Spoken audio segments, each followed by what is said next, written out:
In the hot seat now, honey. Mm-hmm.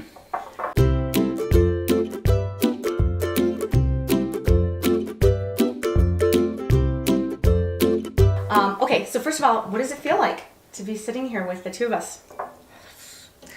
Well, it's not like this is the first time we've sat here together. This is just the first time we're going to broadcast to everybody. So it's kind of awkward. Mm-hmm. It's kind of like, okay, what are we going to say? It's kind of like, be careful what you wish for. How do you now feel that your wife and your ex-wife are actually friends and going out? And like, I mean, it must have taken you a little while to wrap your head around that. Even though at the beginning you were like, oh, I wish they could get along. All of a sudden it's like, oh, They're really getting along. Yeah. Well, no, it wasn't really a problem for me. To be honest, at the beginning, I had an image in my head. It was sort of like this moment where somebody would have taken a family photo and we were all going to be in it somehow.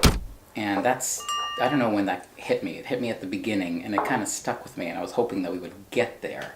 And that always was in the back of my head, and that helped me kind of get through. How did you guys navigate the first little while?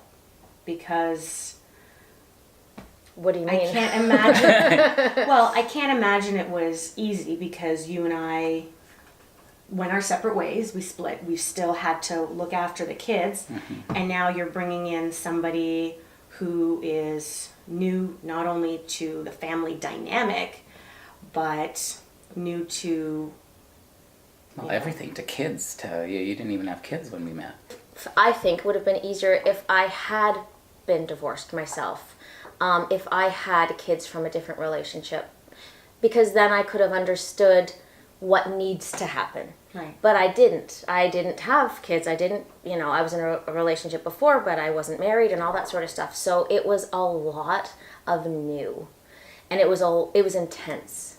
Because it was like Instamom. Because And they were little. They were little, yeah. And I took on those kids whole hog. It's not like I went half, Mm-hmm. It's like, and that was an adjustment. That was a huge adjustment. It changed every aspect of my life, for sure. My relationships with my family, my relationships with my friends. I was canceling business meetings to pick up the kids from the bus. This is a whole new world for me. To this day, I have to say, I don't know what on earth you must, I don't know what you did, but to take on an ex-wife and two little kids, that's insane. You were young and you totally didn't have to do that. I know. And there were many times that we had the conversation. Is this what you want? Is this what you want? And there were many times when I wasn't sure. But at the beginning, my experience was very, very different. Mm-hmm. And, it doesn't help that you're told you have to hate the ex and that you're told you have to hate the new woman. That's what the world says. So that doesn't help because you're already coming in trying to break that down. You're already coming in kind of like this. Yeah, and you don't notice how programmed you are to think that until you finally find yourself in a situation and you're being challenged to do the opposite and you're struggling to drop the programming. For me, it felt like I knew what I eventually wanted. I hoped we could create it, and I think we did. But I felt like... how do I put it? I feel like the amazing stretching man. There was one of the Fantastic Four, and he just stretches. Yeah. Because what I had to do was I had to keep you good, and then I had to turn and keep you good, and I had to just keep stretching. I had to keep the kids good, and somehow in all of that, I had to figure out how to keep me sane enough that I could continue doing this.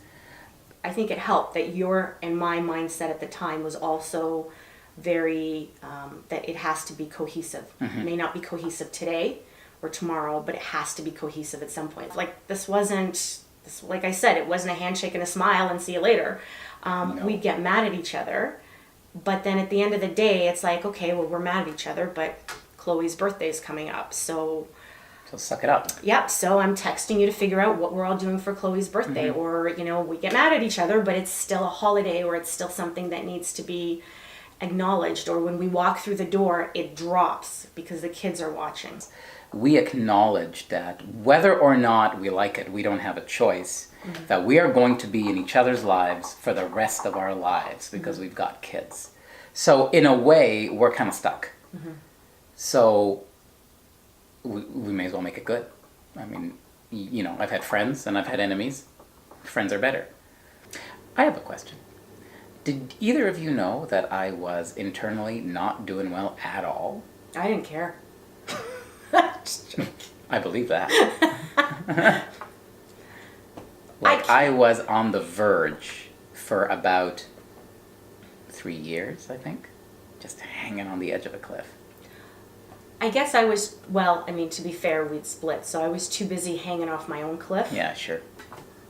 And I was not sure what cliff You didn't I have was a on. cliff. You're just...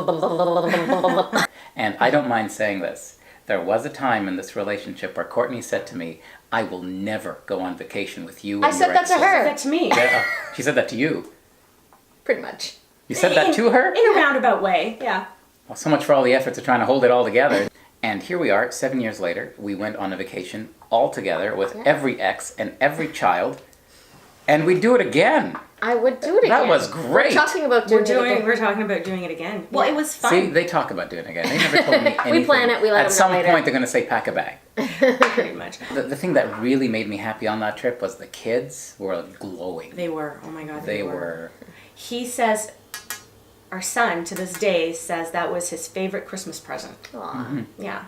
We're not saying that the end goal is going on vacation. No. We're saying that the end goal is creating the kind of relationship where you could. But you know what I found too, and you would say often to me as well, is if we can get along and have our life, and she can get along with us and have her life, then we are free to live our own lives. Yes, I remember saying that. Yeah. That's really I good point. remember saying that the only way we're going to be free, that's right, Yeah. that the only way we're going to be free to live our own lives is if we get along with the other side. Otherwise, we will be hamstrung and we will be distracted and we will deal with fights and family politics and... It's hard enough to be in a marriage, right, where you have to get along with the other person. Like, it's hard enough. What's that saying where, marriage is all about two people getting together and then compromising each other to death, right? Like, it's hard enough to be You're like a breath of fresh air. Yeah. I know. But I mean, it's hard enough to be in a marriage, but to infuse these extra elements where they are the causes of fights. And the best part of having an amicable divorce, I get to keep your friendship and I get to keep your sense of humor. Right. And I don't have to deal with any of the other stuff that drove me nuts. Right, well, that's true. In addition to that, you get to do something that is really healthy, which is you get to really close a chapter. Yeah. And move on and actually say, that was that part of my life, this is this part of my life, and now I'm free to make this part of my life great.